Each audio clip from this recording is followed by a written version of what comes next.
Welcome back again to Joe Stunner Boxing. So, Lewis Crocker scores a unanimous, very wide 10 round decision over Tyrone McKenna. This was a battle of fellas from Belfast. I think one's from the west and one's from the east or something like that. I don't know. Different sections of Belfast. Anyway, it was a local derby. And two judges had it 100 to 90, which I thought was very unfair on Tyrone McKenna, and the other one had it 98 to 92. I had it 97-93 to Crocker. But regardless of what your scorecards were, I mean, you're going to score it for Crocker because he very, very clearly won. But it does not tell the whole story because Tyrone McKenna showed a level of resiliency, a jaw, an ability to absorb punishment to the body that you rarely see. He would, he's a very light puncher. He's now got 23 wins with only 6 KOs. He's got 4 defeats now. One is by stoppage to Regis Prograis. He got floored in that fight in the second. I think he was stopped on his feet, if memory serves. And he's got a draw. But yeah, 6 wins, 6 KOs in 23 wins. Not much pop to his punches at all. He's a southpaw. Crocker now moves to 18 wins with 10 KOs, but he looks a lot heavier-handed than that statistic suggests. And from the word go, he was banging with absolute spite at McKenna's head and body. Started very early on working the body. From the opening seconds, he actually had McKenna tottering back and looking a bit hurt, like he'd been caught cold. First 3 rounds, to me, the sheer weight of punch was all down to Crocker. The first 3 rounds I gave to Crocker. Although it was noticeable towards the end of the 3rd round that McKenna, despite all this punishment he was absorbing, was able to start getting his jab going. And he wasn't hanging on the ropes. He wasn't sort of cowering or shying away from engaging. He was more or less staying in the middle of the ring. And, like I say, he started to get his jab going. And I gave him the 4th and 5th rounds, which 2 of the judges didn't. But I just thought he was kind of outworking Crocker a little bit. They weren't hurtful punches. And certainly whenever Crocker landed, they were much more hurtful punches. But nevertheless, I thought in the 4th and 5th rounds, McKenna got some work done. And it was noticeable that the volume of punches from Crocker was diminishing. He was trying to be a bit more precise. And he wasn't firing so many salvos, so many 2s and 3s. Now, he sort of got back on his bike, so to speak, or started his engine running again. That's probably a better analogy. This is Crocker I'm talking about here. From round 6 onwards.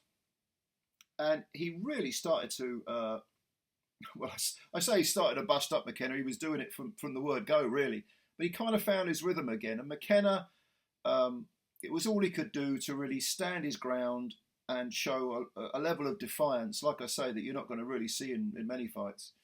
I did give McKenna one of the rounds in the second half of the fight, which I thought he kind of outworked him with the jab. In the 7th and 8th, McKenna started quickly, but very soon, had to sort of go down a gear because Crocker he's just too heavy-handed for the guy. And McKenna's defence, leaky. I mean, Crocker was landing, with uppercuts as well as hooks to both sides of the head. The southpaw stance from McKenna didn't seem to bother Crocker at all. And he ran out, like I say, a very, very convincing winner. I had him 7 rounds to 3. 2 of the judges had it 10-0. I just don't agree with that. I definitely thought McKenna won at least 2 rounds on work rate. But it has to be said, is this a case of McKenna having this iron jaw, or is it a case of Crocker perhaps not hitting as hard as the sound of his punches suggests? Because you can actually hear the thudding power. Probably 6 of one, half dozen of the other. McKenna, I don't know how old he is now. He's very tall for the weight, but also I think he's been down at welterweight. I think he's been down at light welterweight, hasn't he? Because he has defeat. Yeah, I think he's been down at light welterweight.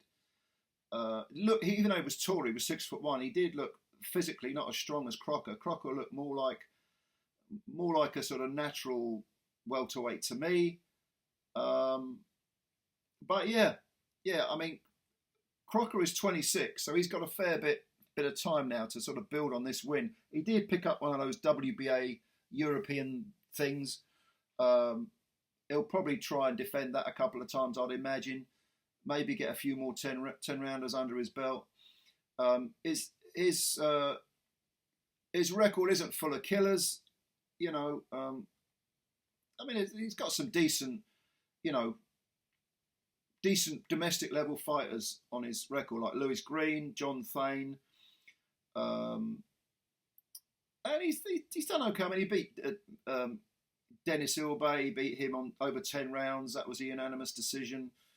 But there's an awful lot. I mean, this by the way is his 4th fight this year, so he's had some work. But the other 3 were against journeyman, so he was due a step up. And yeah, he wasn't found lacking. He wasn't found wanting. I think this was a very good performance. But if I was him, I'd sort of maybe defend that WBA belt a couple of times against some European level fighters and take it from there, because he's got time in his hand. He's 26 years old now. So yeah, what did you think of this fight? It was on the undercard of Conlon and Gill over in Ireland. We're in Belfast, Northern Ireland. So yeah, let me know what you thought. How far do you think Crocker can go? And what do you think of McKenna? McKenna, I think, has found his level now, which is just above British level. I mean, I know he's Irish, but, above that domestic level, but maybe European. But I don't think he's going to get another crack at a world level fighter. I think he's probably out of his depth there. What about Crocker, though? Do you think he can make some progress to world level? Leave your comments below. Subscribe to the channel if you're new, and hit the like button if you don't mind doing that. That takes a second. That would help us out a lot. And I look forward to reading your comments. And thanks a lot. Bye for now.